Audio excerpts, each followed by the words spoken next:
Bonjour à tous et bienvenue à ce premier webinaire sur le multiservice avec pour thème l'école virtuelle, comment ça marche. Alors, je me présente, je suis Christelle Bonga-Épée, en charge du département carrière et performance au sein de la direction des ressources humaines d'Orange Cameroun. Pour parler de cette thématique de l'école virtuelle, aujourd'hui, en ce mercredi 18 août, nous serons accompagnés par des invités de marque que je vais vous présenter tout de suite. Alors, nous allons commencer par Madame Élise Marlise Nkeng, bonjour. Madame Élise Marlise Nkeng est professeure des lycées d'enseignement technique. Elle est également le proviseur du lycée technique de Douala-Koumassi. Chevalier de l'Ordre du Mérite et également chevalier de l'Ordre national des Palmes académiques.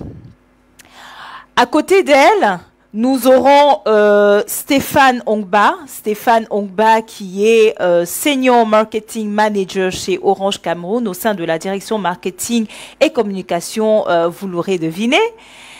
À côté de Stéphane, ou alors à ma droite tout simplement, nous avons le professeur Innocent Fassé, qui est maître de conférence, mais également coordinateur scientifique du laboratoire de sciences de l'éducation de l'ENSET à Douala. Bonjour. Et pour terminer, le plus important, ou pour ne pas dire en tout cas que c'est le moins important bien sûr, nous serons accompagnés donc de Yves Djiwo. Yves Djiwo, bonjour. Bonjour. Yves Djiwo est le CEO de Côte Afrique, une agence digitale de conception digitale, mais également le cofondateur et le président de Two3. Voilà, j'espère que je ne me suis pas trompée. C'est ça. Ok, très bien, merci. Merci à vous tous d'avoir participé et d'être présents donc pour ce premier webinaire sur le multiservice. Et pour commencer et rentrer directement dans le vif du sujet, je vais passer la parole à Stéphane. Alors Stéphane, qu'est-ce que le multiservice chez Orange Cameroun ? Quelle est la vision d'Orange sur ce multiservice-là? Et quelque part, quel est l'apport et quel est le bénéfice que le multiservice apporte dans le quotidien des populations camerounaises? Allô? Bon, merci beaucoup. Merci beaucoup pour cette question. Alors, avant de commencer, je tenais déjà à remercier tous nos invités aujourd'hui, parce que je pense que c'est une émission qui permettra d'expliquer aussi à nos clients ce qu'Orange, l'ambition vraiment d'Orange. Alors, Orange est un opérateur multiservice. On ne se présente plus comme un opérateur télécom, hein, parce que nous mettons vraiment le client au centre de notre stratégie. Nous souhaitons résoudre les problèmes de nos clients. Donc, au-delà des télécoms standards. Donc, comme moi j'aime être terre à terre, je vais essayer de vous expliquer. Je vais chuter sur les multiservices en commençant par quelques preuves, en fait. Il y a 10 ans, Orange a observé dans l'environnement camerounais, plus précisément, qu'il y avait des difficultés pour les commerçants de fonctionner correctement, de faire des transferts quand on voulait contacter sa famille ou aider sa famille pour la rentrée, des choses comme ça. Et Orange a mis en place Orange Money, le mobile money. Donc il y a 10 ans, et je pense que 10 ans plus tard, nous pouvons être tous fiers de ce qui a été réalisé. Je pense que Orange Money aujourd'hui est quelque chose de solide qui contribue vraiment et fortement au bien-être du Camerounais. Ça, c'est la première preuve. La seconde preuve, c'est il y a 2 ans, en 2019, nous nous sommes rendus compte qu'il y avait beaucoup de coupures d'électricité et on a mis en place Orange Énergie. Parce que on s'est dit, dans les clients qui sont dans des zones parfois très reculées, il y a des problèmes d'énergie, et parfois même dans des grandes villes. Voilà. Donc, on a contribué justement à apporter cette joie-là aux clients avec Orange Énergie. Alors, troisième preuve, c'est il y a 1 an, on s'est dit, il y a trop de de code USSD. C'est-à-dire, bon, pour que le client maîtrise les codes USSD, c'est assez compliqué. On a créé MyWay Plus, qui est un produit qui permet au client, avec un simple clic sur son téléphone, de pouvoir souscrire à ses forfaits. Aujourd'hui, nous venons devant vous parler de la e-éducation. Donc, la e-éducation qui est quelque chose, je vais revenir dessus, qui va venir apporter une vraie valeur ajoutée dans l'éducation de cette jeunesse aujourd'hui, qui est l'avenir du Cameroun en fait. Alors, si je dois résumer un peu, donc le multiservice chez Orange, c'est vraiment résoudre les problèmes de nos clients. C'est-à-dire, nous observons ce que nos clients vivent au quotidien et nous essayons d'apporter des solutions dessus. Et le multiservice aujourd'hui est vraiment ce qui guide toute la stratégie d'Orange pour vraiment apporter des solutions à nos clients. Voilà globalement ce que je peux dire. Et la e-éducation aujourd'hui va venir vraiment venir apporter la valeur ajoutée dans un domaine qui est le domaine de l'éducation, avec surtout le contexte Covid qu'il y a eu il y a 2 ans, ou il y a 1 an, où on s'est retrouvé quand même avec des enfants qui ne pouvaient pas aller à l'école parce que tout était bloqué. Une obligation vraiment de se digitaliser. Donc il y a des startups et des entreprises de la place qui ont réfléchi, avec le soutien d'Orange bien sûr, pour mettre en place ce produit que nous allons vous présenter aujourd'hui, qui va vraiment impacter la vie quotidienne des Camerounais. Je vais m'arrêter là. Merci. Merci Stéphane pour ce bref aperçu donc de la vision d'Orange Cameroun sur le multiservice. Nous l'aurons retenu, donc on a parlé de l'historique, on va dire de l'évolution des services multiples que Orange met sur le marché, notamment nous allons parler d'Orange Énergie. Nous avons également parlé de MyWay Plus et aujourd'hui de e-éducation et bien d'autres qui arrivent après, qui arriveront dans la suite. Orange Cameroun, à sa suite, se veut véritablement être l'acteur préféré multiservice de tous les Camerounais, des populations africaines et partout où notre marque a implanté, bien entendu. Alors, nous allons peut-être continuer, mais ce que nous devons en plus retenir de cela, c'est bien sûr le fait que Orange Cameroun est véritablement cet acteur de confiance qui va pouvoir accompagner ses utilisateurs, accompagner ses clients et ses abonnés à se rapprocher de ce qui est véritablement essentiel pour eux. Alors aujourd'hui, nous rentrons dans quelque chose de plus essentiel. On a parlé tout à l'heure de l'e-éducation. L'e-éducation, qu'est-ce que c'est? Actuellement, nous avons donc ce partenariat avec cette entreprise ou cet acteur local qui travaille avec Orange Cameroun dans le développement d'offres d'éducation digitale. Pour ainsi dire, je l'ai présenté tout à l'heure, ce sera donc à Yves Giwo de nous parler un petit peu, qui est représenté ici justement cette entreprise 2-3, qui est représentée par Yves Giwo. Yves Giwo, qu'est-ce que déjà 2-3 et pourquoi ce partenariat avec Orange Cameroun? On va déjà commencer par cette question. D'accord. Alors, merci à vous en fait pour la question. Alors, pour parler de 2-3, je pense qu'il est important d'abord de comprendre en fait le pourquoi. C'est-à-dire que quelle est l'origine de l'idée, qu'est-ce qui nous a amené, donc il y a maintenant 6 ans, donc à réfléchir à quelle est la solution, c'est-à-dire que quelle est l'origine de l'idée. Alors je vais être très clair. Comment ça s'est passé? Alors pour bien comprendre, je crois que c'est un problème que tout le monde a vécu dans sa scolarité, c'est-à-dire que le fameux phénomène, lorsqu'un enseignant pendant son cours pose la question de savoir qui a compris son cours. Voilà. Il va effectivement demander aux élèves dans la salle de classe de lever la main.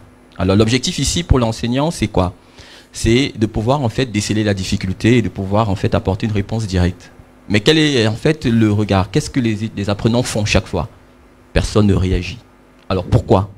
Donc c'est dans ce pourquoi-là, donc 2-3 s'est placé effectivement donc dans le fait que l'apprenant ne puisse pas s'exprimer devant ses camarades. Alors, il y a diverses raisons. Chaque fois, on nous dit, voilà, le regard des autres.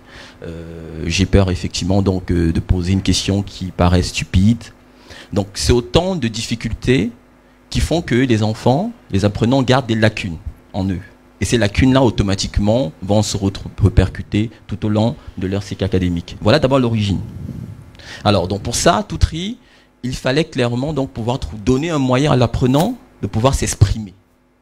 Dans la même salle de classe, faire en sorte que l'enseignant ait l'information sur le niveau de compréhension de son cours, mais que l'apprenant puisse le faire en toute liberté. Donc c'est de là qu'est partie d'abord la première classe de salle virtuelle où l'enseignant pouvait effectivement donc suivre sa salle de classe et l'apprenant déclarer ses difficultés de manière anonyme ou non, tout en bénéficiant de l'entraide effectivement donc des élèves, de ses camarades de classe. Donc partant de là, en 2015, on est donc remonté à l'essentiel de l'apprenant. Quels sont les acteurs et les ressources qui vont permettre clairement de pouvoir se connecter autour de lui, afin que Toutry mesure effectivement donc son niveau de compréhension et par ricochet à l'école le degré de performance en fait des enseignements. Voilà en réalité l'origine de Toutry et aujourd'hui où on en est. Alors la deuxième question était de savoir en réalité quel est l'apport effectivement d'Orange aujourd'hui dans ce partenariat. Alors je dirais qu'il est stratégique et je dirais même qu'il tombe à point. Nous sommes en Afrique et généralement, lorsqu'on parle de digital, on parle de fracture numérique. Il y a des appréhensions, le coût des data, l'accessibilité, qui est toujours un problème majeur. Et aussi, surtout, l'égalité. Parce que on dira, voilà, lorsqu'on parle du numérique, tout le monde ne peut pas y accéder. Et je pense que justement aujourd'hui, le partenariat Orange va venir résoudre ce problème fondamental, qui sera sûrement donc de déployer toutes les mécaniques pour que déjà les apprenants et la communauté éducative donc aient un accès du moins facilité, à moindre coût, afin que justement tout le monde, ou du moins une grande majorité d'apprenants puissent bénéficier donc des avantages que offre effectivement donc la continuité de l'école, ou du moins le support de l'école qu'apporte le digital, à travers effectivement donc les programmes qu'on va construire après, qu'on a construit effectivement donc actuellement, qu'on verra par la suite. D'accord, très bien. Merci Yves. Donc, Toutry, c'est une réponse aux problématiques que rencontrent les enseignants, mais également l'apprenant, l'élève, l'étudiant. On verra par la suite à qui il est adressé. Et ensuite, c'est également un partenariat stratégique avec Orange qui vient à point nommé vous accompagner justement donc sur cette problématique spécifique. Facture numérique. Très bien. Alors, une fois que nous avons dit cela, rentrons un petit peu dans le vif du sujet. On parle d'école virtuelle. Qu'est-ce que l'école virtuelle? Qui peut bénéficier de l'école virtuelle aujourd'hui au Cameroun?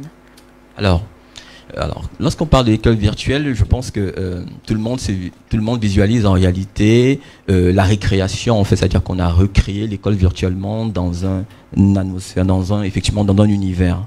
Alors, je dirais que c'est un peu ça, mais je vais être un peu plus explicatif à ce niveau-là. Alors, déjà, pour pouvoir en fait émerger, créer des salles de classe virtuelles pour que l'apprenant, comme je l'ai dit tantôt, en fait, puisse s'exprimer de manière justement donc anonyme dans la salle de classe, il fallait automatiquement donc recréer l'école avec ses composantes. Donc, qu'est-ce qu'on a fait? On a donc recréé l'école telle qu'il est, c'est-à-dire que associer l'enseignant en lui donnant effectivement donc un canal d'information et des outils qui lui permettent d'échanger avec sa salle de classe. On a donc créé des interfaces et effectivement donc tous des systèmes d'administration qui permettent à l'école de pouvoir visualiser comme ça l'ensemble des interactions, le niveau de progression en fait des différentes matières au niveau des responsables d'établissement, c'est-à-dire que c'est un peu un outil en fait d'aide à la décision. D'accord? Et le plus important, le parent. Il fallait en fait inclure le parent donc dans l'accompagnement quotidien, le suivi de son enfant. Traditionnellement, le parent en fait a un moyen pour pouvoir être en contact avec l'école, le carnet de liaison.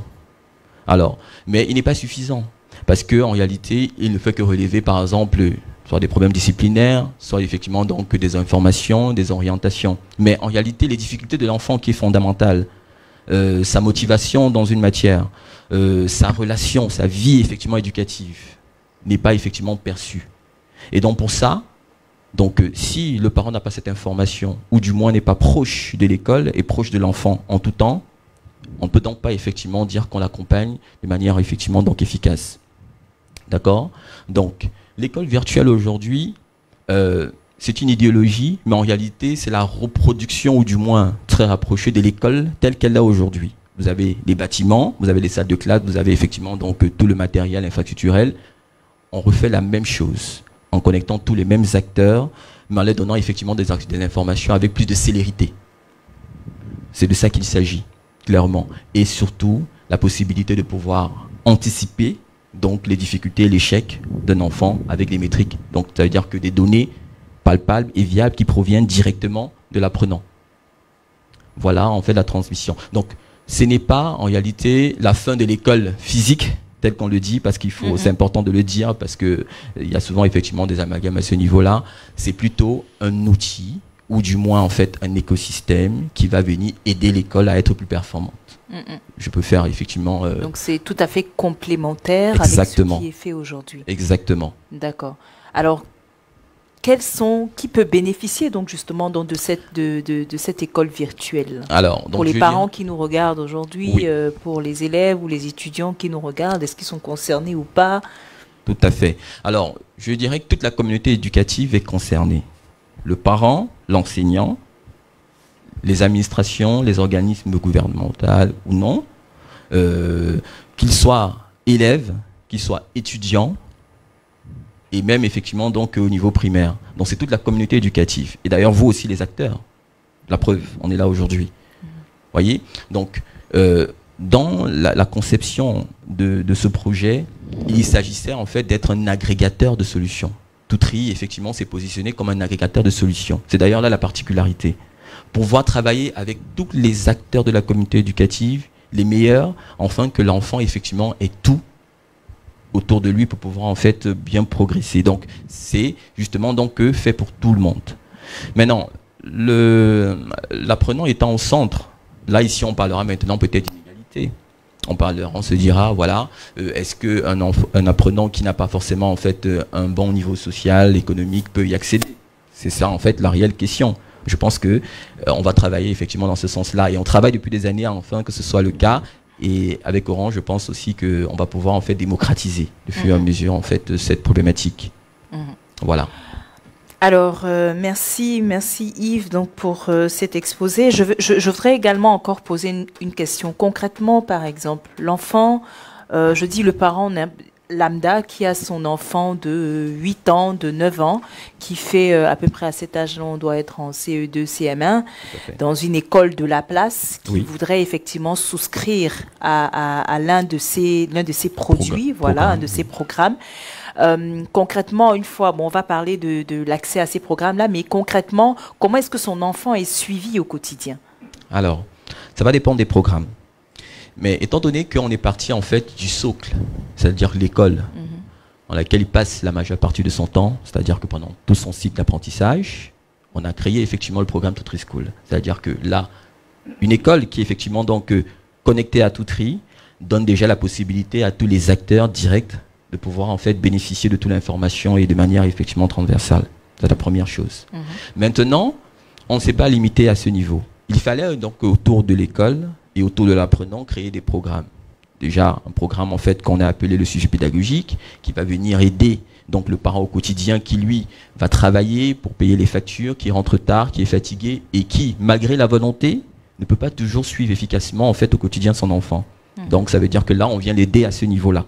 Vous n'avez pas le temps, confiez votre enfant à Toutri et ensemble effectivement donc on va l'organiser et vous permettre effectivement de pouvoir le suivre. La deuxième des choses, je veux parler ici en réalité de quelque chose de très classique qu'on appelle les répétitions, mais en réalité quand on dit cours de soutien, qui est très connu. Donc avec Toutri, donc on l'a enrichi de compétences. On ne s'est pas limité simplement à proposer en fait une remise à niveau de l'enfant, mais aussi, surtout, on l'a dit, ok, compte tenu des difficultés au changement et de la conduite au changement des TIC, qu'on voit effectivement donc actuellement, donc qui sont différemment donc les différentes barrières et les lacunes environnantes, il fallait plus que nos enfants se retrouvent effectivement donc dans ces mêmes travers. Donc forcément, on a donc enrichi donc le coaching pédagogique avec l'initiation aux outils effectivement numériques. C'est-à-dire que l'enfant ici ne fait pas des formations d'outils de bureautique ou d'initiation aux connaissances effectivement d'un ordinateur ou d'outils en fait de travail collaboratif. Il travaille avec. Donc forcément gagne ses compétences naturellement. Voilà. Donc ces programmes sont donc faits pour accompagner l'école pour qu'elle soit toujours plus performante. Parce que si on travaille bien avec l'enfant à la maison et qu'il est exercé, bien suivi, forcément les écoles auront donc forcément un meilleur niveau aussi. Donc c'est des programmes d'accompagnement autour de l'école. Très bien. Mais Orange également, en tant qu'entreprise responsable, vous avez parlé tout à l'heure, bon, qui parle de e-éducation parle forcément de digitalisation de l'éducation, et qui parle de digitalisation parle forcément aussi de la question du contrôle.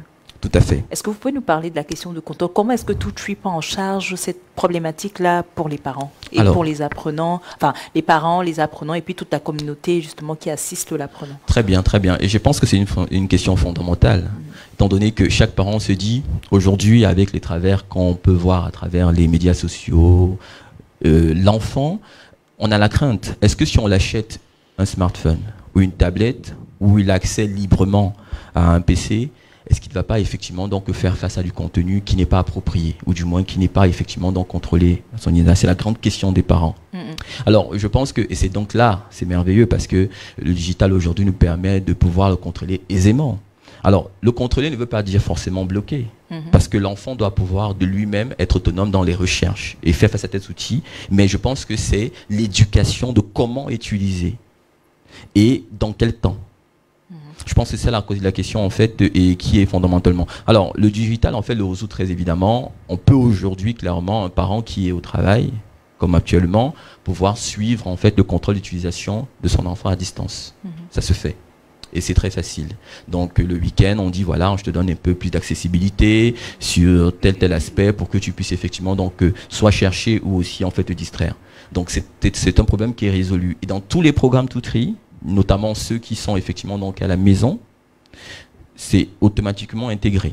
Que ce soit le suivi pédagogique, le coaching, on le fait systématiquement, bien entendu en fonction de l'âge, et de telle sorte que les parents justement donc partent rassurés et puis savoir que les enfants vont travailler avec ces outils en toute sécurité.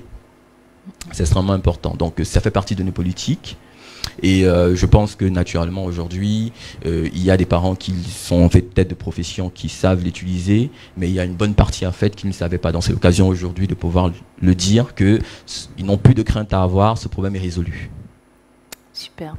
Merci Yves donc pour ces éléments de langage concernant bien sûr la proposition que TwoTree fait, je vais dire à la communauté enfin pas estudiantine, mais la communauté éducative. Effectivement, donc si on doit retenir quelque chose, c'est que c'est véritablement vous, parents, qui n'avez pas forcément le temps de vous occuper de vos enfants et qui vous avez besoin quand même d'un suivi qui puisse vous permettre en tout cas de suivre effectivement cet enfant-là avec une valeur ajoutée qui est celle de la détection des échecs ou alors des probabilités d'échec de l'enfant. Ce qui peut être justement tout à fait important pour chacun d'entre nous, en tout cas chaque parent ou chaque apprenant qui se trouve derrière cette caméra. Alors nous allons continuer avec le professeur Innocent Fassé. Le professeur Innocent Fassé est, je vais le rappeler, maître de conférence, mais également coordonnateur scientifique du laboratoire donc des sciences de l'éducation. Alors la question qui vous est posée est de savoir aujourd'hui quels sont les enjeux du développement donc de ces solutions d'école virtuelles, notamment tout ce qui a trait à la digitalisation, avec le contexte ambiant. Nous le savons avec la crise sanitaire qui a lieu aujourd'hui, mais également le contexte social qui est le nôtre au Cameroun. Merci beaucoup. Je commencerai par exprimer tout le plaisir que j'ai d'être sur ce plateau chez Orange Cameroun. Et je suis très honoré de cette opportunité que nous avons aujourd'hui d'aborder une question très très cruciale dans le domaine de l'éducation. Et je suis très content d'être aussi en compagnie de Madame le Proviseur qui est chevronnée dans ce domaine. En fait, nous sommes en train de toucher aujourd'hui l'école d'aujourd'hui et l'école de demain. Et c'est très très important parce qu'il y a un changement qui était un peu latent, mais qui a été précipité par la pandémie du Covid-19. Et ça nous a pris un peu de coup dans le système éducatif, mais fort heureusement, avec des solutions que vous propose TwoTree et Orange. Et je pense qu'il y aura possibilité pour nous de rattraper un certain nombre de choses. Mais avant, il faut déjà comprendre. On part d'où? L'éducation, de manière classique, c'est fait sur un triangle qu'on appelle vulgairement le triangle didactique. Donc on a un enseignant, on a la matière et on a l'élève. L'enseignant, il doit transformer la matière, il doit faire en sorte que l'élève s'approprie cette matière, la reçoive et ensuite l'élève doit transformer cette matière reçue en compétence pour exercer dans la vie. Et alors, ce triangle didactique doit se dérouler dans son fonctionnement, dans ce qu'on appelle une situation didactique. Et une situation didactique, c'est un espace didactique, donc une salle de classe.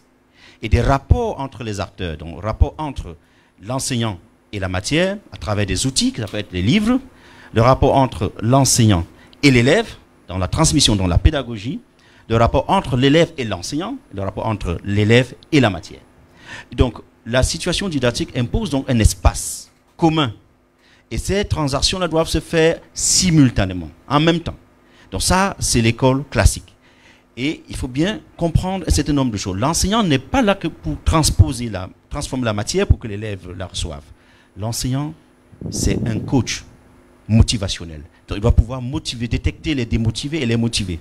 Donc c'est un coach psychologique ou, si vous voulez, un coach motivationnel. L'enseignant, c'est aussi un gendarme. Il doit pouvoir contrôler, mettre de l'ordre dans cet espace-là où se déroule la situation didactique. Et donc, vous voyez qu'il a 3 rôles. Il doit avoir le savoir, il doit avoir le savoir-faire et le savoir-être. Et le savoir-faire être. Alors, ça se déroulait donc dans l'école classique, dans les 4 murs, dans un établissement scolaire, avec une administration scolaire. Alors, puis, vint à un moment donné, l'idée que mais tout le monde ne peut pas être à l'école. Il y a des gens qui peuvent être éloignés d'un point où se déroule l'école, mais ont besoin de savoir. Qu'est-ce qu'on a fait? On a fait l'école à distance.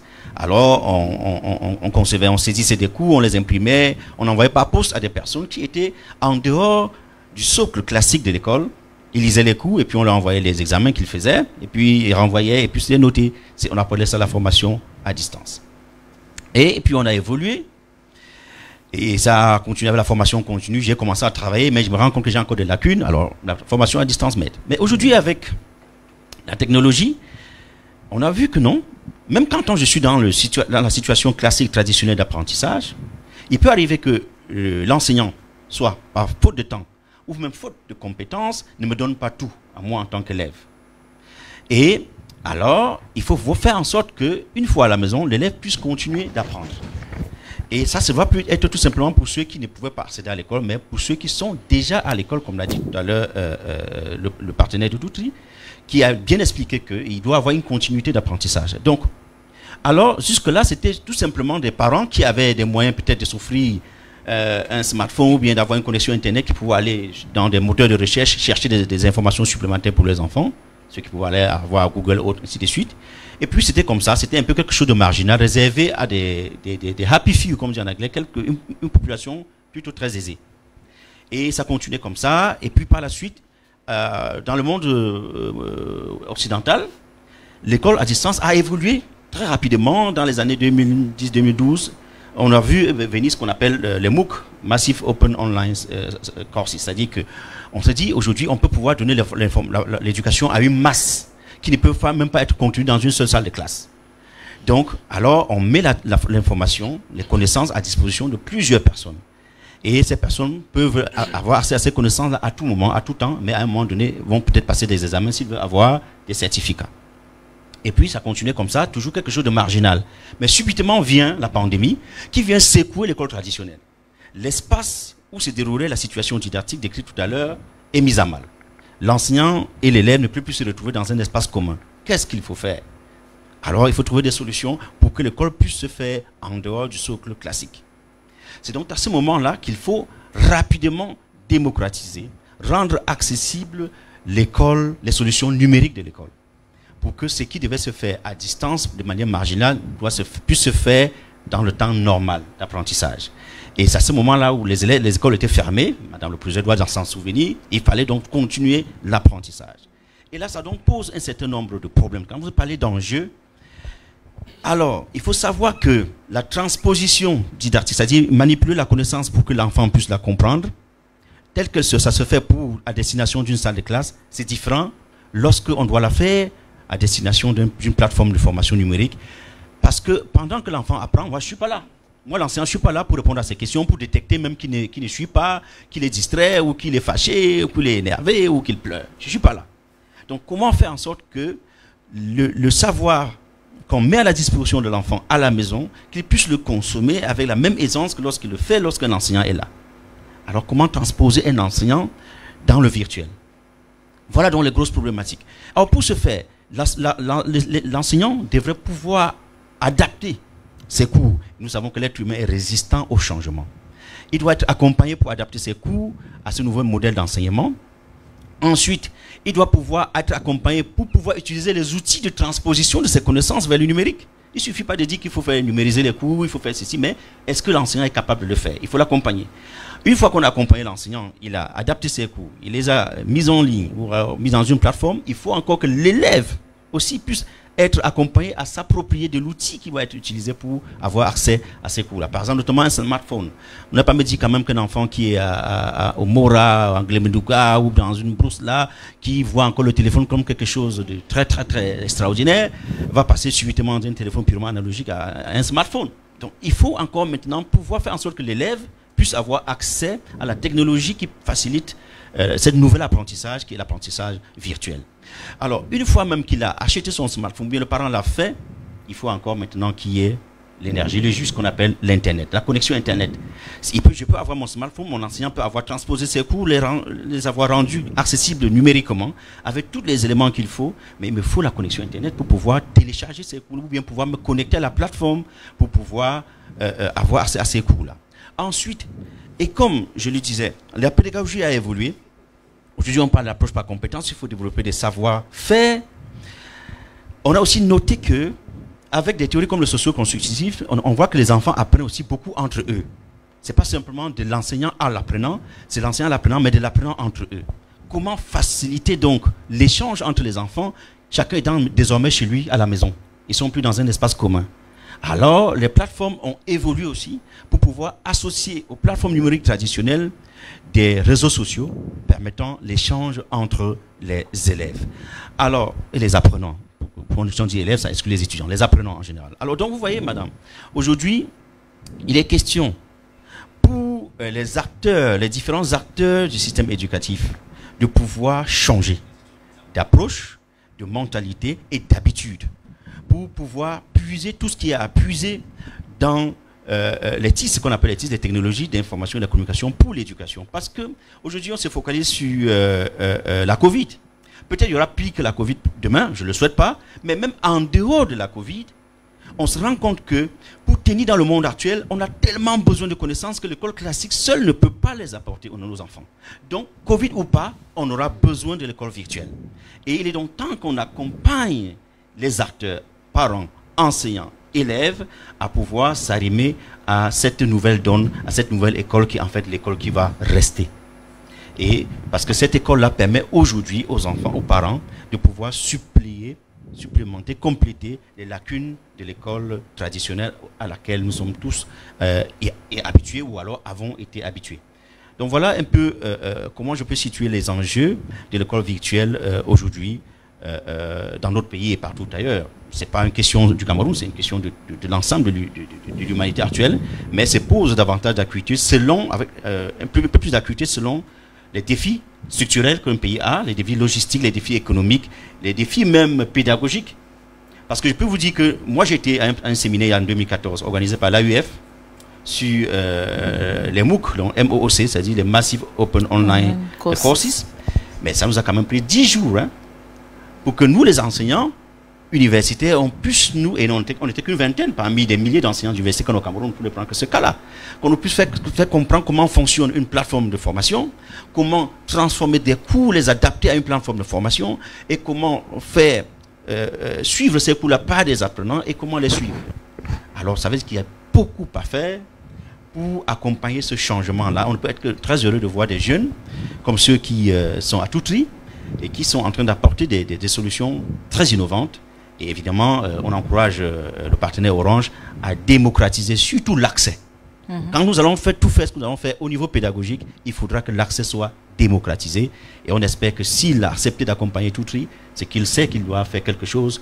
En tout cas, il y a la RSE, responsabilité sociale des entreprises, Orange, à baisser encore davantage les coûts. Sinon, ça va rester de l'école pour Yaoundé, pour Douala, Bafoussam, Garoua, donc pour les riches. Alors qu'une politique éducative, Madame le Président nous dira, elle est faite pour tout le monde, pour toutes les couches. Et donc, vraiment, voilà, planter pour moi les enjeux de la formation virtuelle dans notre pays aujourd'hui. D'accord. Merci, professeur Fassé. Donc, la nécessité déjà dans le contexte dans lequel nous sommes, un contexte de, je sais pas si je dois dire libéralisation ou démocratisation de l'apprentissage, Oui. mais surtout un contexte en tout cas où tout va très vite, Ouais. où les nouvelles technologies se inventent et se réinventent tous les jours. Il est important pour non seulement l'apprenant, mais aussi, comme vous l'avez dit, pour l'enseignant, Oui. de pouvoir donc s'arrimer à ce système-là et évoluer. Et Bien comme sûr. on le sait, le changement n'est pas facile. C'est-à-dire que ce soit, on le voit en entreprise, on le voit, je veux dire, dans la société, changer n'est pas, c'est pas donné. Donc, moi j'ai envie de poser une question. Quels sont, Oui. vous, les éléments que vous pourrez mettre en jeu, c'est-à-dire pour pouvoir inciter les enseignants comme vous ou les étudiants qui nous écoutent, les élèves, en fait, à changer justement leur mindset et à comprendre véritablement que c'est quelque chose aujourd'hui qu'on ne peut plus éviter. Ça devient une nécessité aujourd'hui. Pour vous, quels sont les leviers sur lesquels on pourrait appuyer pour favoriser justement donc ce pas vers le changement dans cette communauté éducative? Ok, c'est une question pertinente parce que c'est là tout l'enjeu. Mais l'être humain, peu importe les races, hein, il est le même. Il y a deux types de motivation pour nous pousser à agir. La motivation intrinsèque, ça veut dire moi-même, je découvre l'utilité à agir, par moi-même, qui est la motivation la plus profonde, la plus durable, et la motivation extrinsèque, donc qui vient de l'extérieur. À savoir, de l'extérieur, on me motive, on me stimule à me rendre compte que l'action que je vais poser va m'être utile. Il faut jouer sur les deux leviers. Un enseignant, vous savez, parfois quand on le dit, ben, il faut utiliser, bon, madame le professeur va certainement nous dire, quand c'est sur une autre outil, il faut faire ceci pour que les enfants puissent étudier, continuer à étudier à la maison. Ah, on nous paye pour enseigner au lycée, on ne nous a pas payé pour aller enseigner à la maison, bien évidemment, ensuite, parce qu'ils ne voient pas. Mais s'il se rendait compte, l'enseignant, là, que le numérique vient plutôt l'aider, à savoir que si j'ai expliqué en classe, et juste 30 ou 40% de mes étudiants ont compris, ou de mes élèves ont compris, et qu'avec une plateforme ou alors une application, ou peu importe comment on l'appellera, à la maison, ces jeunes-là pourront passer de 40% de compréhension à 80% de compréhension. Mais à la fin de l'année, on va voir mes résultats exploser. Et c'est moi qui vais recevoir des lettres de félicitations. Donc, en fait, si on voit le numérique éducatif aujourd'hui comme un atout pour l'enseignant, un facilitateur pour l'atteinte de mes objectifs pédagogiques, alors je vais tout simplement me rendre compte qu'il me le faut. Évidemment, il faut un accompagnement logistique. Bon, on va dire, l'être humain est quand même assez compliqué. On lui dit, ben, il faut utiliser un smartphone, il faut qu'on en achète. Et là, c'est compliqué. L'État ne peut pas toujours avoir les moyens de le faire.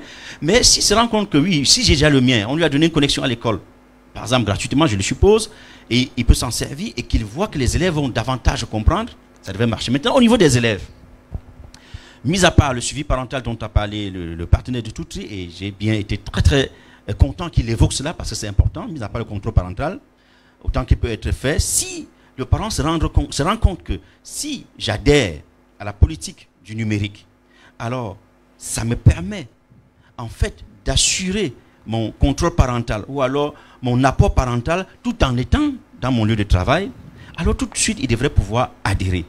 Et l'élève aussi, s'il se rend compte que mais si je n'ai pas bien compris ce que mon prof a dit, parce que le style de mon prof ne correspond pas à mon style d'apprenant, et que je peux, à travers Internet, avoir accès aux cours de l'élève d'un autre lycée, avoir une autre approche de son enseignant, ou discuter avec l'élève d'un autre lycée, je vais donc apprendre davantage, alors ça devrait aller. Ça veut dire quoi? Pour tout cela, il faut sensibiliser. Il faut éduquer et accompagner et stimuler. Et il ne faut pas simplement, là je m'adresse à madame le professeur, avoir le bâton, il faut avoir le bâton et la carotte. Et à un moment donné, lorsque les enseignants vont comprendre que c'est dans leur enjeu, à leur avantage, ils vont tout de suite aller. Moi j'ai raconté tout à l'heure en off l'expérience que j'ai vécue récemment, j'étais à Dubaï, je faisais un cours dans une salle où j'avais des Français, des Camerounais et des Chinois qui faisaient le même cours au même moment. Alors s'il me fallait me déplacer, aller en France faire le cours au Cameroun, aller en Chine faire le cours économique c'est quoi? Le coût en temps c'est quoi? Le coût en énergie c'est quoi? Mais tout cela a été réuni grâce aux plateformes. On a fait ça en une seule fois. Et en temps là, les étudiants m'ont dit, ah oui, il y a un cours qu'on n'avait pas terminé quand je partais, et donc on a précipité les examens, qu'est-ce qu'il faut faire? Tout de suite, on s'est connecté, on a créé un groupe WhatsApp, j'ai continué le cours, tout en étant là-bas, en enseignant ici. En fait, si on a compris, on va adhérer. Très souvent, c'est parce qu'on n'a pas compris qu'on n'adhère pas. Merci, professeur Fassé. Alors, nous allons continuer. Donc, si on doit comprendre deux mots que je retiens, sensibilisation, accompagnement. Très bien. Alors, Madame Keng, vous êtes proviseure donc, du lycée technique donc, de Douala Koumassi, un lycée qui a aujourd'hui un peu plus de 90 ans d'âge ou d'existence. Et vous avez eu l'opportunité dans votre parcours d'expérimenter en fait une des solutions d'école virtuelle de 2-3. Alors, quels sont pour vous les bénéfices? Déjà, d'où est parti le besoin donc de cette solution-là, et quels ont été les bénéfices pour vous dans votre établissement, dans notre contexte bien sûr socio-culturel? Merci, madame, de m'avoir posé toutes ces questions-là. Mais il va falloir que je vous raconte comment j'ai été entré en contact avec Toutri. Très bien. On me nomme en septembre 2019. Toutri vient me rencontrer et me parle de l'opérateur est venu me rencontrer et me parle de son programme. J'avais négligé. J'ai balayé je les ai chassés tout d'un coup. Et en mars 2020, on va en confinement. Le ministre des Enseignements secondaires voudrait que les enfants restent en contact avec les enseignements. Qu'est-ce qu'il faut faire? Le délégué régional des enseignements secondaires organise une réunion et appelle tous les chefs d'établissement et nous parle de ce problème-là. Les enfants sont dans les maisons et il faut qu'ils restent en contact avec les enseignements, les révisions et autres. Il faut maintenant que chacun fasse quelque chose pour que ce projet se réalise. Plusieurs opérateurs s'offrent à nous. Qu'est-ce qu'il faut faire? Et le délégué était ferme. Il fallait faire quelque chose. En compagnie du délégué départemental des enseignements secondaires, ils ont créé un forum. Chaque jour, après 2 jours, il fallait envoyer des taux de participation de ce cours-là. Moi, je n'avais pas encore, je ne trouvais personne. Et un soir comme ça, mon ami m'appelle. Il me dit, à Liberman, il y a Toutri. Voilà donc que je me réveille. Et je dis, ah oui, Toutri. Si Liberman travaille avec Toutri, ça veut dire que comme Liberman fait des résultats, ça veut dire que Toutri est performant. Alors, j'appelle donc. Ils sont revenus, je les ai retenus. Voilà comment on s'est rencontrés, grâce au ministère des enseignements secondaires. Alors, quels sont les bénéfices? C'est la question que vous me posez. On entre donc en contact avec Toutri. Ça n'a pas été facile.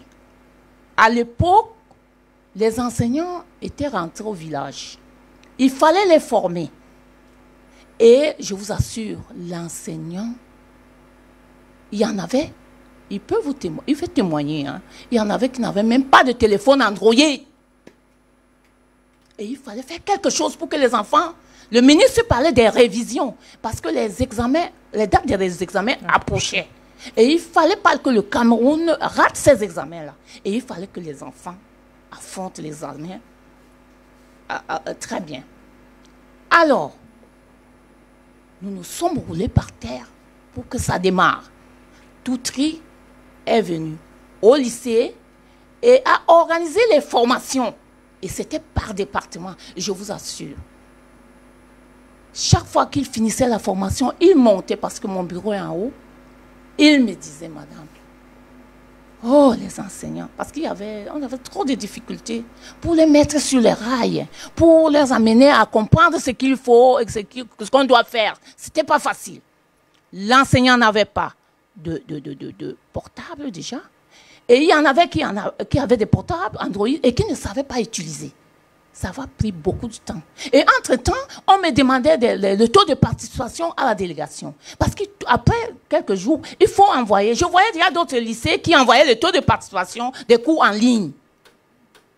Et moi, j'étais malade. Je ne peux pas vous mentir. Mais grâce à Toutri, ils se sont organisés avec ceux qui étaient là. Les cours ont démarré. Les révisions ont commencé. Et voilà, mais j'étais en train d'envoyer aussi le taux de... Et ailleurs, je constatais que c'était les proviseurs qui calculaient leur taux et ils les envoyaient. Mais je vous assure que c'est Toutri, l'opérateur Toutri, qui calculait automatiquement les taux de participation et les mettait dans mon total, à mon tour, et les envoyait à la délégation. Et je vous assure qu'il nous a apporté beaucoup de choses. Ça nous a permis premièrement, d'avancer en révision. Parce qu'on a révisé. Surtout pour ceux qui avaient déjà, à l'heure, là, il y a des enseignants. Par exemple, en GT, je me souviens bien, très bien, et en mise, ce sont des départements. Hein, ils avaient déjà fini le programme et grâce à Toutri, ils avaient continué avec des révisions. Ceux qui n'avaient pas encore fini des leçons avaient continué. Et les enfants étaient à la maison. Avec Toutri, on a évolué en leçons. Et il y en avait des exercices, il y avait des gens, il y avait des enseignants qui laissaient des exercices et qui corrigeaient avec les enfants. Ce qui m'a beaucoup plus plu dans ce programme-là, on venait, on laissait les exercices. Et le professeur, un jour, est monté, me dit, mais madame, j'ai laissé un exercice. Et j'ai compris que les enfants avaient trop de problèmes. Et grâce à ce problème que j'ai examiné, j'ai réussi à refaire mon cours. Ça m'a beaucoup plu. J'avais regretté pourquoi. Parce qu'à l'époque, quand tout était, j'avais pris les rênes du lycée, je ne comprenais pas, je ne voyais pas, c'est-à-dire l'importance d'avoir tout tri dans cette maison-là. Et si le ministre ne nous avait pas demandé de le faire avec fermeté, je n'allais pas appeler Toutri. Et si Toutri n'avait pas aussi été chez Lieberman, qui en fait a des résultats, tout le monde le sait, je ne prenais pas toujours Toutri. Voilà. Et je vous assure que les enseignants qui ne savaient pas manipuler l'outil, enfin le téléphone. Oui, non, c'était le téléphone Android. Oui. Ça a pris du temps. Ils venaient, ils s'asseyaient dans la salle des profs pour le faire. Et je vous assure, on a évolué. Quand on a affronté les examens, le lycée technique de Douala Koumassi, qui en 2019, quand j'étais par là, était 458e à l'office du baccalauréat. En 2020, était 18e. Wow. 18e. Et je vous assure, ça devait être grâce. Parce que si les enfants étaient restés à la maison et ne révisaient pas, c'était grâce à Toutri. C'est Toutri qui nous a permis d'avoir ce rang-là. Je ne leur ai jamais dit ça. Mais aujourd'hui, officiellement, je le fais. Je le fais. Et ce cours à distance aussi nous ont permis d'avoir permanemment la connexion Internet. Parce qu'il y avait, les profs sont venus me voir. Ils m'ont dit, madame, nous n'avons pas de primes pour la connexion. Et moi, j'ai vu ça en tant que maman. Une femme à la tête d'une institution comme celle-là, il fallait faire quelque chose. C'est comme ça. C'est à partir de ce jour, quand le prof m'a dit ça, ça m'a fait beaucoup réfléchir. Parce que pour faire ce cours, il fallait avoir la connexion Internet, comme a dit le professeur tout à l'heure. Il fallait avoir la connexion Internet. J'ai demandé à mon opérateur, parce que je travaille avec un opérateur en informatique qui gère le lycée, et il m'a demandé, il m'a donné des conseils que je loue aujourd'hui. Il m'a dit, on va mettre des Wi-Fi. C'est comme ça qu'on a on a 3 postes Wi-Fi, hein, et qu'on paye permanemment. Jusqu'aujourd'hui, vous allez au lycée, à n'importe quelle heure, c'est connecté.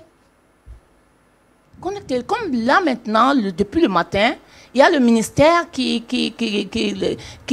opère en vacances utiles là. C'est connecté, nous sommes connectés 24 sur 24 avec le ministère des enseignements secondaires qui, comme je vous ai dit, des vacances utiles, ils organisent des séances comme moi hier là, non, la semaine dernière, moi-même j'ai regardé comment on fabriquait les colliers. Je suis allée m'asseoir pour regarder. Vous voyez un peu. Je suis aussi allée m'asseoir pour voir comment on range une salle de bain, comment on embellit la salle de bain. Je vous assure, j'ai triché. J'ai triché quelque chose que je n'avais pas fait. Et je suis allée faire ça dans ma salle de bain. Je ne peux pas vous mentir. Donc, la connexion est déjà permanente. La connexion Internet est permanente grâce à l'école à distance. Si le ministre n'avait pas fait ce qu'elle a fait, je crois qu'on allait dormir. Je vous savais, mais tout ça a été bénéfique pour les lycées techniques de Douala-Koumassi. Voilà. Merci Madame Keng pour ce témoignage donc sur l'utilité et surtout l'utilisation des produits de 2-3 au sein donc du lycée technique de Douala-Koumassi. Vous l'aurez donc compris, vous qui nous écoutez derrière votre petit téléphone ou derrière votre ordinateur, Orange Cameroun met en avant ce service éducation qui est véritablement, je ne vais pas dire une problématique, mais un élément majeur dans le développement des jeunes, dans le développement de toute la nation camerounaise. Alors, il est important donc pour nous, Orange Cameroun, mais pour vous également de pouvoir développer ces services et ces solutions de e-éducation qui vont permettre effectivement donc d'interconnecter tous les acteurs de l'écosystème éducatif. Donc l'apprenant autour bien sûr de la personne centrale qui est l'apprenant. Je crois que c'est véritablement de lui qu'on parle cet après-midi. Donc c'est-à-dire les établissements, les parents, les différents partenaires, les enseignants également qui sont ces personnes-là qui sont véritablement au cœur également de l'apprentissage de l'élève ou de l'étudiant. Alors, en partenariat donc avec 2-3, Orange Cameroun vous propose à ses abonnés donc ces solutions de e-éducation au travers de l'univers multiservice My Life via My Orange. Donc, il suffit d'aller sur votre Play Store, Google Store, je ne sais pas voir. Vous cliquez sur le Google Store, vous téléchargez l'application My Orange pour ceux et celles qui ne l'ont pas encore téléchargée. Et vous avez la possibilité, donc, dans l'univers multiservice, de retrouver cette offre-là, My Training, dans My Life. Alors, il s'agit de 2 offres principalement. La première offre, Monsieur Yves Gio en a parlé tout à l'heure, il s'agit du suivi pédagogique. Le suivi pédagogique qui va être ici le suivi et l'orientation scolaire de votre enfant, véritablement pour ces parents-là qui n'ont pas forcément le temps de suivre, mais qui ont besoin d'avoir un œil sur l'éducation et comment est-ce que leurs enfants se comportent. Vous avez la possibilité, donc, vous, parents, de recevoir un rapport détaillé toutes les 2 semaines sur l'évolution de votre enfant à l'école. C'est véritablement quelque chose d'inédit, on va dire, dans le système dans lequel nous évoluons aujourd'hui. Vous avez également cette deuxième offre qui est le coaching pédagogique. Le coaching pédagogique, c'est tout simplement votre répétiteur 2.0 qui va avoir donc ce suivi des cours personnalisés donc de votre enfant, bien sûr en fonction de son profil. Donc c'est à travers ce coaching pédagogique que vous aurez la possibilité, effectivement, comme l'a dit M. Gio, de pouvoir détecter quelles peuvent être les difficultés, les lacunes de votre enfant et pouvoir travailler à un accompagnement sur mesure correspondant à votre enfant et bien sûr un accompagnement qui va lui permettre et qui va vous permettre à vous parents d'avoir un meilleur encadrement et bien sûr forcément de meilleurs résultats scolaires et académiques pour tout le monde. Alors rendez-vous donc sur My Orange, à l'application My Orange, pour avoir donc les clés de votre réussite et bien sûr, ça se trouve dans l'univers My Life. Alors, nous allons passer à la séance donc des questions. si vous le voulez, si vous me le permettez. Est-ce qu'on peut? Tout à fait. On va donner la parole donc à ceux qui nous suivent. Et je vais lire au fur et à mesure les questions. Et puis nos intervenants pourront répondre en fonction de si vous vous sentez... voilà, l'envie de répondre ou d'avoir donc les éléments et les arguments. Alors, l'école virtuelle, c'est quoi? Première question. L'école virtuelle, c'est quoi? Ou c'est pour qui? Les enfants ou les adultes? Alors, merci. Je vais prendre en fait cette question. Alors, déjà, l'école virtuelle, c'est pour les deux. Si, par exemple, je prends une école de formation. Là, qui a effectivement pour vocation de pouvoir en fait ajouter une compétence en fait aux adultes, soit une formation en fait dans le cadre d'une entreprise, soit une formation effectivement donc de changement de parcours effectivement professionnel. Donc, on intervient aussi à ce niveau-là. De manière générale, que ce soit une formation ou l'école académique classique qu'on connaît, il s'agit d'éduquer. Il s'agit effectivement de transmettre des compétences. Donc forcément, que je sois donc à l'école classique, c'est-à-dire que apprenant, que je sois effectivement donc dans un processus adulte mais en formation de montée en compétences, je peux effectivement travailler avec la notion donc de l'école virtuelle. Alors, quand on dit l'école virtuelle, c'est une continuité de l'école physique. Il faut toujours le dire. Je pense que je ne vais jamais le répéter assez.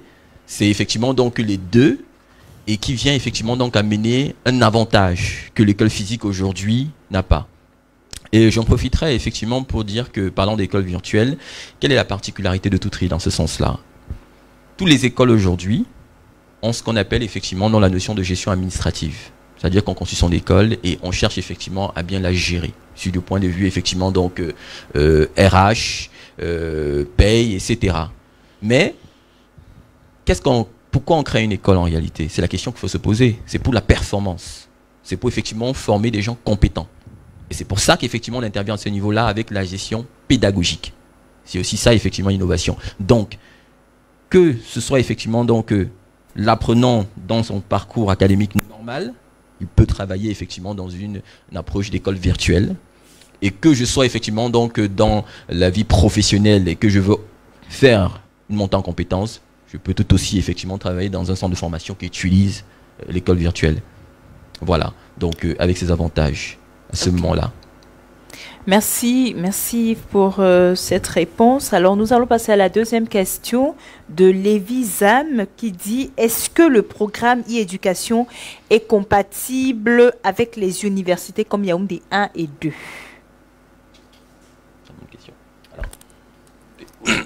En fait, l'école virtuelle, ça concerne tout le monde. Hein. Ça concerne tout le monde. Et je pense que en fait, je vais parler de ce qui s'est passé à l'université de Douala en plein Covid. Nous avons été amenés à numériser des cours et à les rendre accessibles aux étudiants. Savoir que l'étudiant pouvait rester à la maison, aller dans la plateforme, télécharger des cours et les lire. Mais on est encore allé un peu plus loin. Même si ce n'était pas systématisé, on a pu faire maintenant de l'école à distance. C'est-à-dire que par visioconférence, il a été possible aux enseignants d'enseigner, de continuer à enseigner sans que les étudiants n'aient à se déplacer pour le campus. Donc, exactement comme on pourrait le faire au lycée. Donc, le numérique, ça concerne tous les niveaux d'enseignement, que ce soit l'université, l'école primaire ou l'école ou le collège. Sauf qu'à chaque fois, il faut pouvoir adapter le contenu et les processus pédagogiques à l'âge et aux besoins des apprenants. Ça vaut pour tout le monde, pour tout type de formation. Merci, professeur Fassé. Donc, la troisième question, l'e-éducation est-elle compatible avec le faible taux de pénétration de l'Internet dans notre pays? Peut-on parler de ce concept dans un pays où très peu ont accès aux TIC qui sont indispensables dans ce cas-là? Stéphane? Si vous me permettez. Allô. Bon, je vais répondre à ça parce que c'est une très très bonne question et effectivement ça vient répondre aux enjeux qu'un opérateur comme Orange est en train de travailler dessus. Donc en fait, la stratégie d'Orange aujourd'hui, c'est d'accompagner vraiment la digitalisation.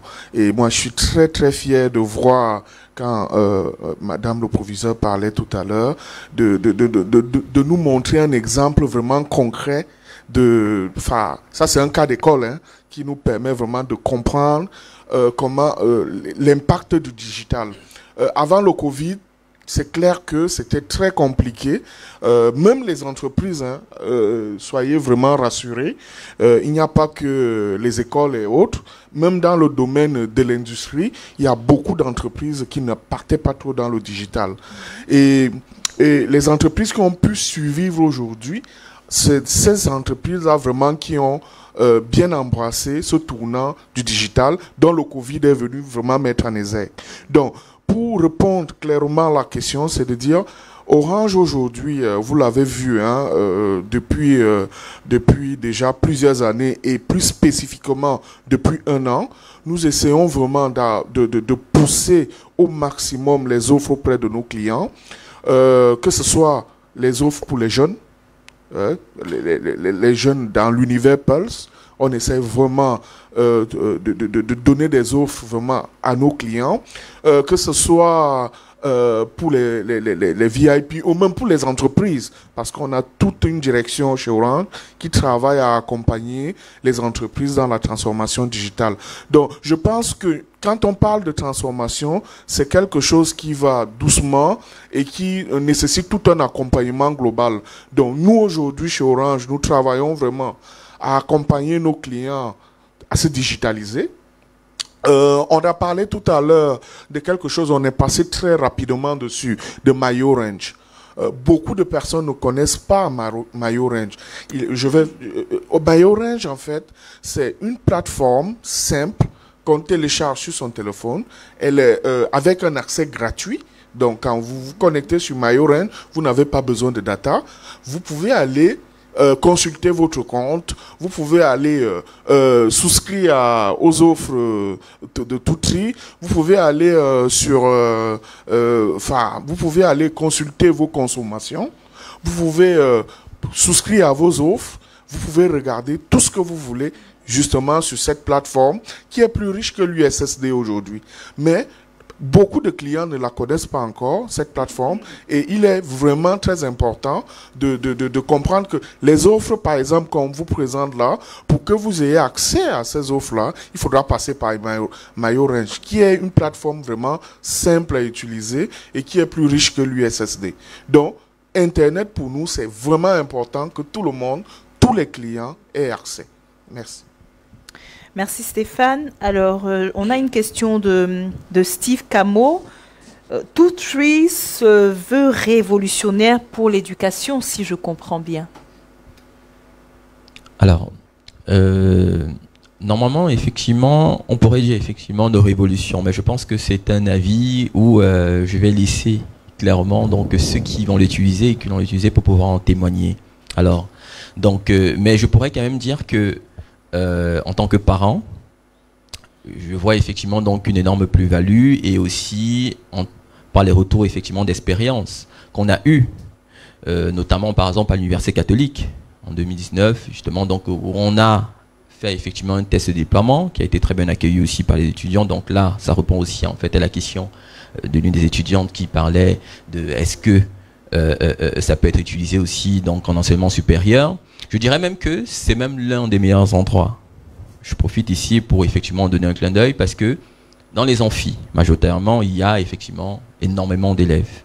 Comment est-ce que dans une classe de 1000 ou 2000, l'enseignant peut vous aider au cas par cas? Déjà que dans une classe de 50 ou 40, c'est pas possible. De deux, l'objectif à l'intérieur, c'est aussi de venir donc apporter en fait une solution aussi à l'effectif pléthorique dont on souffre, et pas qu'au Cameroun, dans plusieurs pays. Donc, si à la fois, on peut aujourd'hui amener donc un programme ou des programmes qui vont venir aider à la performance académique en termes de mesures de compétences, et à la fois résoudre effectivement donc nos problèmes effectifs pléthoriques, accessibilité au contenu, vie éducative et en termes d'information, l'emploi, les stages. Je vais prendre ici un exemple. Quel est le problème majeur des apprenants, par exemple, au niveau supérieur? trouver un stage, trouver un emploi à la fin, connaître effectivement, vivre au quotidien avec des bonnes informations en temps et en instantané, alors donc pour pouvoir effectivement donc être épanoui. Alors, si je prends par exemple un stage, qui est extrêmement difficile aujourd'hui dans notre environnement à trouver. Alors, pourquoi une entreprise en fait prendrait un étudiant? Soit il faut effectivement connaître des gens, ou simplement, il n'a pas de données claires en réalité sur ton profil, en dehors de ton CV en réalité, où pour lui, tu n'as pas encore effectivement donc de compétences proprement dites. Donc, et lui, il a besoin de quelqu'un qui est plus ou moins opérationnel. Donc, être étudiant effectivement dans Toutri pendant tout son parcours permet de construire aussi, et ça effectivement on l'a pas dit, son CV numérique. C'est-à-dire que quand vous allez aider votre camarade parce que vous avez compris une notion, vous allez effectivement gagner des points. Et ces points-là en réalité vont entrer dans des compétences bien précises. Je peux être fort en maths et je suis pas fort effectivement en SVT. Je prends un exemple. Mon camarade effectivement l'est.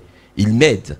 Et là du coup, quels sont les points? On gagne des points automatiquement en tant qu'apprenant parce qu'on a déjà travaillé en entraide, mais on est aussi en train de dire que on a des compétences dans ce segment bien précis. Alors, naturellement, une entreprise qui veut aujourd'hui recruter par exemple des élèves en marketing, des étudiants, elle va chercher effectivement donc pouvoir en réalité, c'est lui qui s'approche en réalité d'une meilleure maîtrise, non seulement en fait, je dirais, théorique de la partie en fait appris à l'école, ça va être effectivement un critère qui va compter pour pouvoir recruter. Vous voyez, donc là, je me retrouve clairement en fait dans les ressources humaines, c'est-à-dire que prendre des compétences qui, justement, donc, ont fait preuve. Ce n'est plus en fait seulement sur la base en fait des notes qui apparaissent effectivement de manière très sporadique. Vous voyez, là, on est concret. C'est autant de choses. Donc, en termes de révolution, je pense qu'on y travaille. Il y a encore beaucoup de choses à faire, mais je pense qu'on pourra parler de révolution lorsqu'on aura réussi comme ça à un déploiement, je dirais, dans toutes les couches sociales. Donc avec tous les partenaires, parce que Toutri vient aujourd'hui apporter une solution à des programmes, certes innovants, avec effectivement réfléchi pour pouvoir répondre à nos problématiques en Afrique, d'accord? Mais je pense que tous les acteurs sont concernés, les entreprises, l'État, les parents, tout ce monde-là en fait doit participer pour que on puisse effectivement parler des révolutions. Tout à fait. Voilà. Je voudrais ajouter un mot par rapport à l'accessibilité. Parce que Mme Keng a dit quelque chose de fondamental, elle a dit en passant, elle a dit en tant que maman, mais en fait elle a dit comme ça, mais c'est très important. Quand bien même on aura démocratisé en termes de faciliter l'accès à Internet, il faudra bien que le responsable du structure éducatif priorise l'accès à Internet. Elle a bien dit, le ministre a décidé, le ministre a requis, mais n'a pas dit que le ministre est venu mettre l'Internet au lycée de technique Koumassi. C'est elle qui a pris cette initiative de mettre 3 postes. Elle aurait pu mettre un seul pour le window dressing, comme on dit en anglais. Ça dit qu'on vient, on dit, ah oui, il y a Internet au lycée technique Koumassi, à côté de madame le proviseur, ça fonctionne. Tout le monde vient s'accrocher là. Elle a mis 3 postes. Mais ça veut dire que quoi? À un moment donné, il faut bien que ceux qui décident prennent les bonnes décisions. Parce qu'on a une population quand même qui a un dynamisme hors pair en Afrique centrale. Parce qu'avec la Covid, on a bien vu des Bayam Salam utiliser des technologies pour vendre. On a vu des réunions du quartier se tenir sur WhatsApp, sur Zoom. Qui aurait pu imaginer cela? Donc, la population camerounaise a ceci de particulier que s'adapte très vite lorsqu'elle a compris l'enjeu. C'est pour ça que j'insiste toujours sur la sensibilisation. Lorsqu'ils ont compris comment ça fonctionne et ce qu'ils gagnent, ils vont très vite et même très très vite. Donc, il va falloir beaucoup insister là-dessus. Démocratiser, il a bien dit tout à l'heure, les gens ne connaissent pas MyOrange. Ok, évidemment, ça veut dire qu'il faut faire connaître. Vous pouvez faire toute la solution la plus belle, mais tant qu'elle n'est pas connue, alors elle ne va pas être utilisée. Mais une fois qu'elle est connue et les Camerounais ont adopté, ça va très vite. Merci, professeur. Alors, on a une question de Martin Keigné. Toutri faciliterait-il le modèle pédagogique de classe inversée? Eh bien, alors, donc, on a des intellectuels qui nous tout suivent. À fait, tout à fait. C'est une très bonne question parce que justement, donc, j'allais en parler. Et là, je m'adresse en fait justement à tous les chefs d'établissement. La classe inversée ou l'école inversée ou encore l'approche par compétence.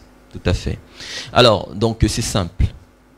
Je vais en fait partir déjà d'une problématique. Donc ici, Madame le proviseur, effectivement, a dû le connaître. C'est-à-dire qu'on n'arrive pas à finir le programme. Et je prendrai aussi une petite problématique, c'est-à-dire que que le professeur effectivement a évoqué, la motivation. Il faut motiver les apprenants. Alors, l'approche par compétence, effectivement, aborde de ces deux problématiques. L'approche par compétence, c'est quoi?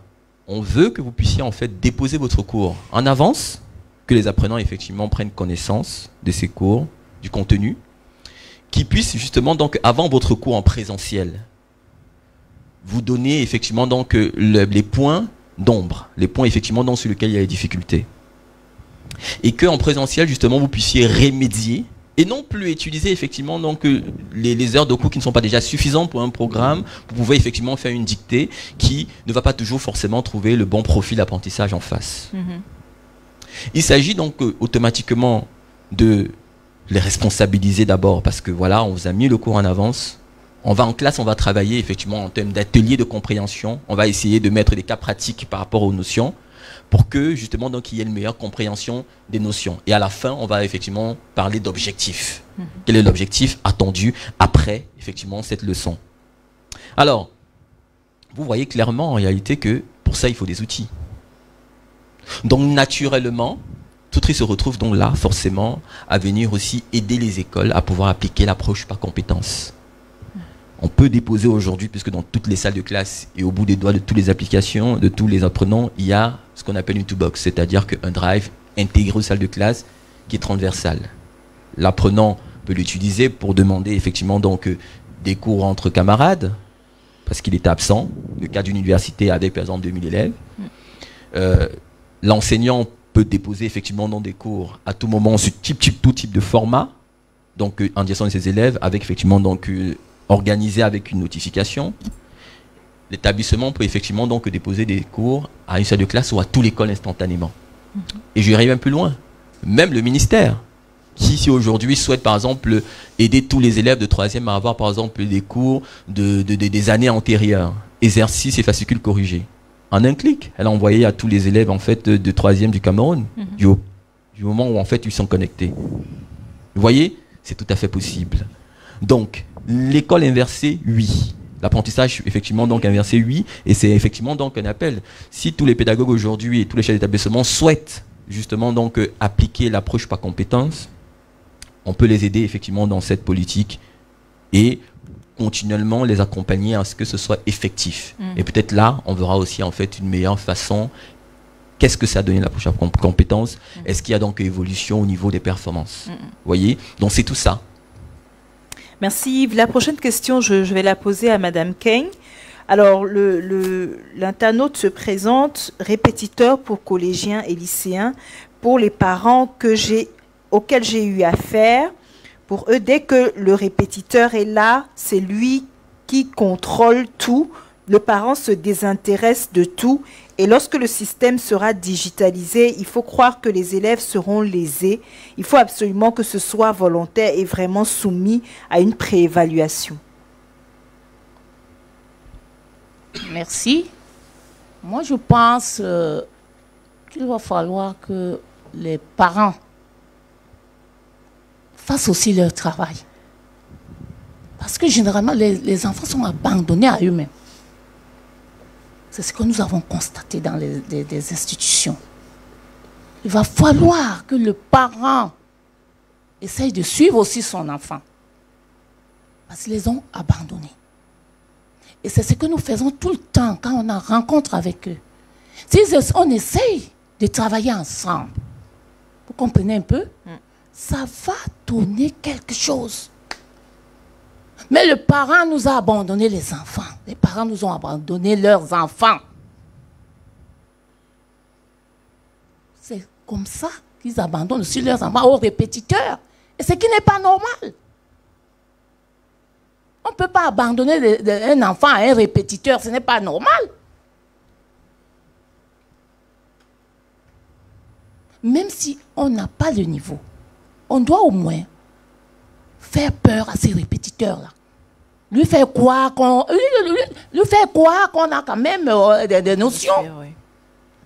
Il faut faire peur, même si on n'a pas ce niveau. Lui dire que moi je sais, il faut que quand il fait sa répétition, qu'il y ait quelqu'un qui sente qu'il est, contrôlé. Qu'il est contrôlé. On a abandonné carrément les enfants.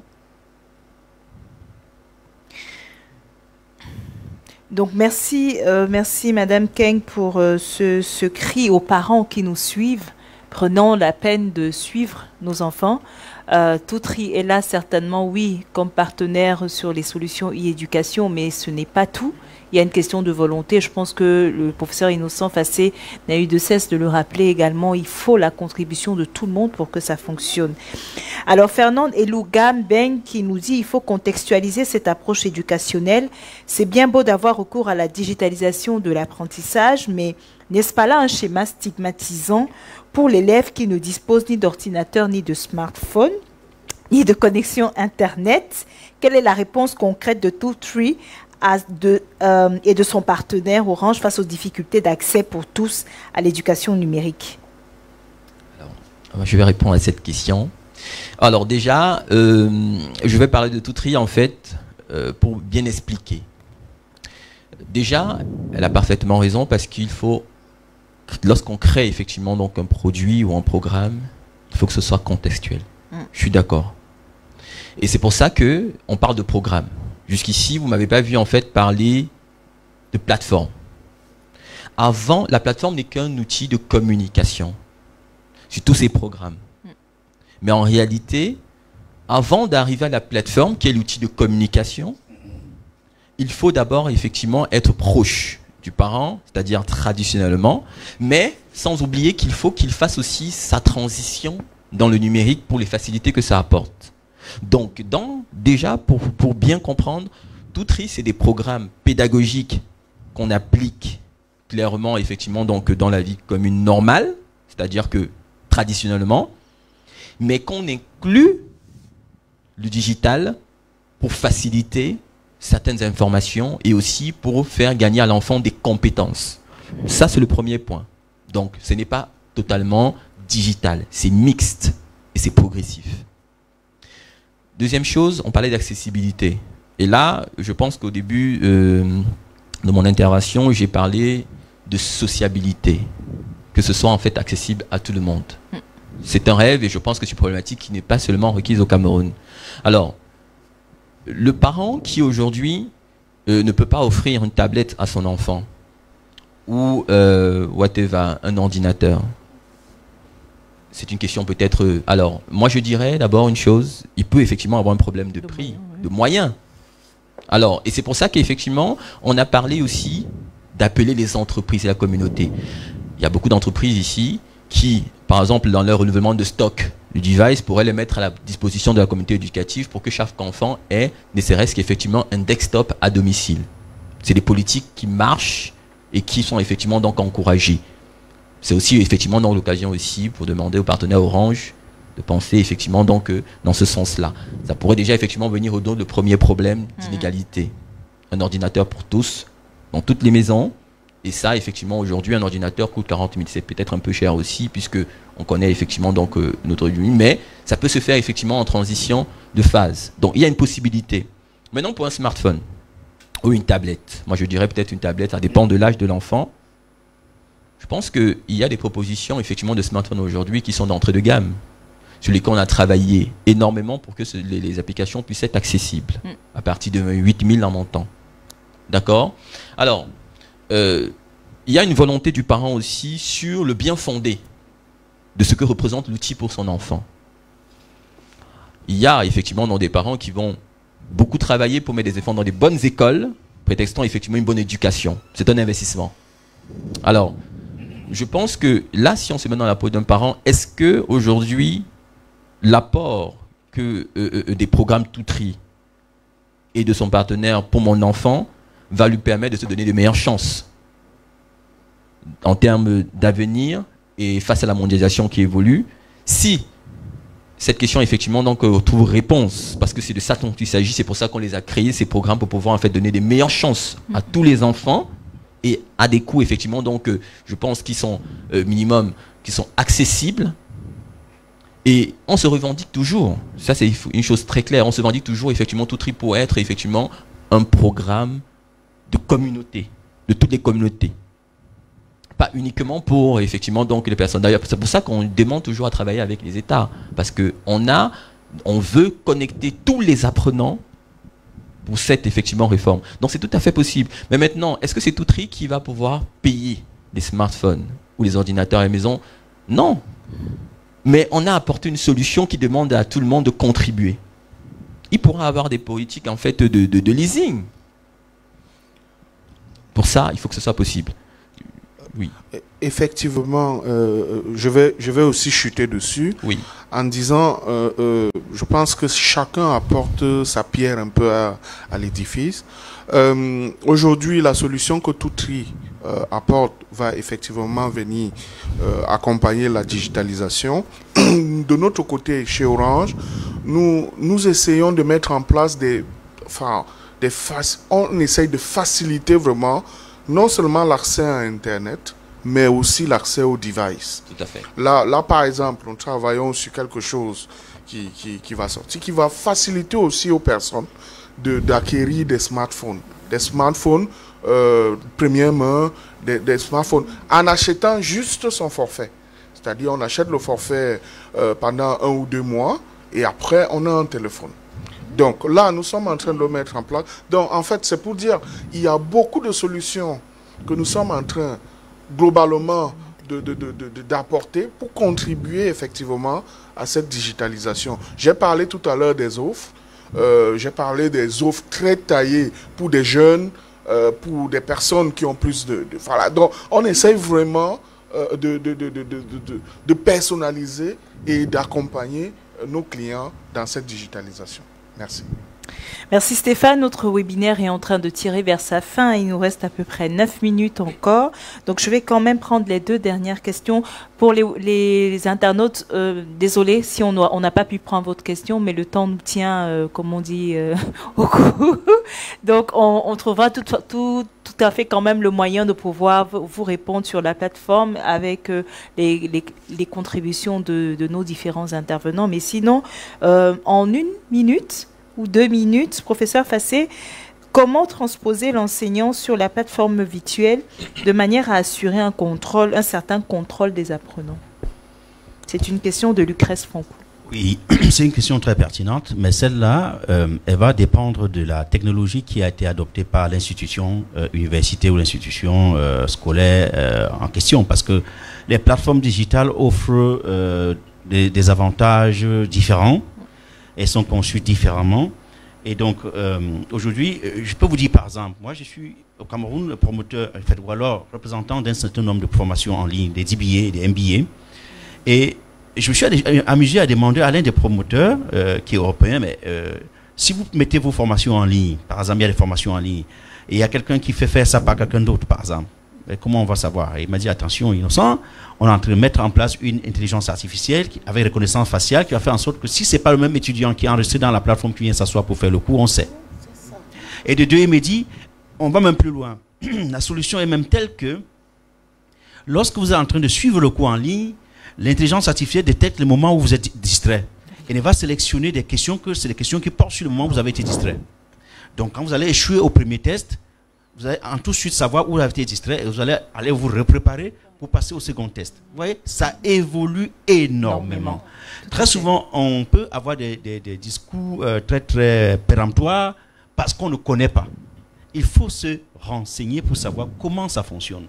Vous voyez, aujourd'hui, il y a beaucoup de systèmes de contrôle. J'ai vu tout à l'heure, il y a juste quelques semaines à la télé, un reportage sur un cas en France d'une petite communauté où 2 enseignants se sont mis ensemble pour décider qu'ils vont faire en sorte que les parents suivent les enfants par rapport aux cours de mathématiques. Il y a eu une résistance, les gens disent oui, mais ils viennent nous donner du travail, on n'a pas là pour ça, l'école est là pour ça. Mais ils ont convaincu quelques parents à pouvoir que vous téléchargez juste la connexion, la plateforme, enfin, l'application, vous pouvez suivre vos enfants. Dès que l'enfant entre en classe, vous savez qu'il entre en classe. Quand il en sort, vous savez qu'il est sorti. Et il ne peut pas vous raconter n'importe quoi. Et ça a transformé les résultats. Ça a transformé les résultats, les parents et les enfants. Ils ont interrogé les journalistes qui ont fait le reportage, ont interrogé les élèves. Ils ont dit que maintenant on est coincé, on ne peut plus dire n'importe quoi aux parents parce qu'ils savent tout ce qui se passe et tout. Vous voyez, c'est surtout les services offerts, le package auquel vous souscrivez en tant qu'institution scolaire ou étudiantine. Vous devez savoir qu'est-ce qu'il y a là-dedans. Est-ce que ça permet un contrôle ou pas? Parce qu'il y a des solutions très, très, très raffinées, très sophistiquées aujourd'hui disponibles sur le marché.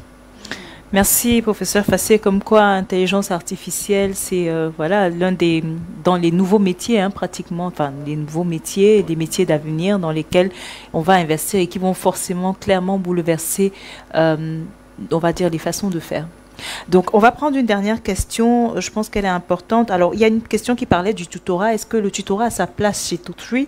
Et quel est l'élément de motivation que Tutree utilise pour accroître les performances et limiter le taux de décrochage?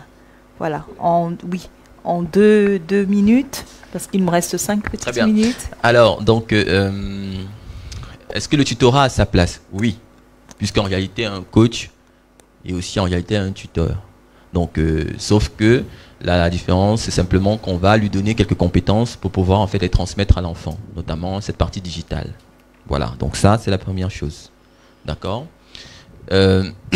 Maintenant, la deuxième question, qui cherchait à savoir que est-ce que donc c'était quoi encore? C'était quel est l'élément de motivation? Non, de motivation, voilà, la motivation. Pour limiter, accroître les performances et puis limiter le taux de décrochage. Alors, j'ai parlé tout à l'heure en fait de motivation dans l'entraide.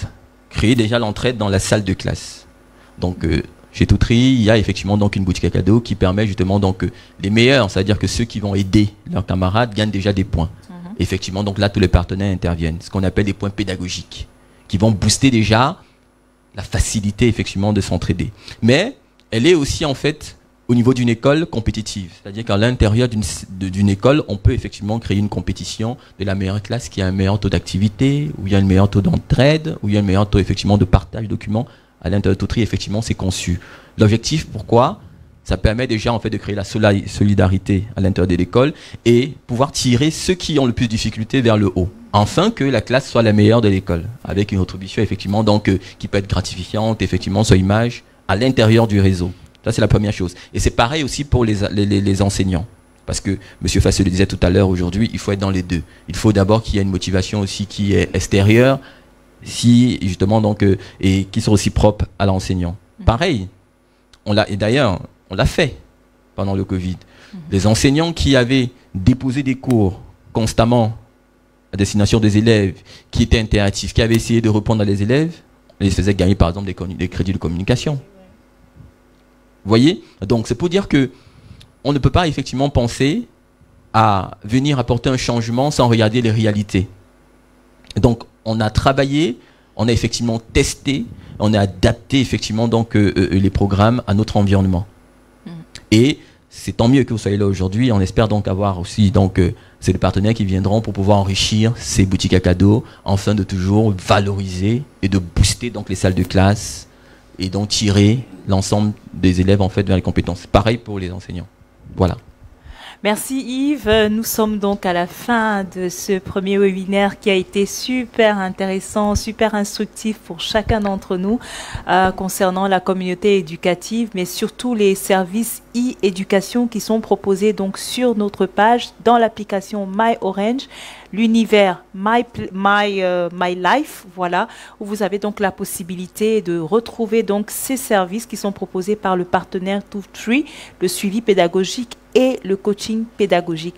Je ne saurais terminer sans remercier les différents partenaires ou les différents panélistes que nous avons eus cet après-midi pour échanger sur cette thématique-là. Merci Madame Keng, merci Stéphane, merci Yves Jiwo et puis merci au professeur Innocent Fassé. On vous donne rendez-vous pour les prochains webinaires sur la thématique du multiservice et d'ici là, passez une excellente après-midi. Merci.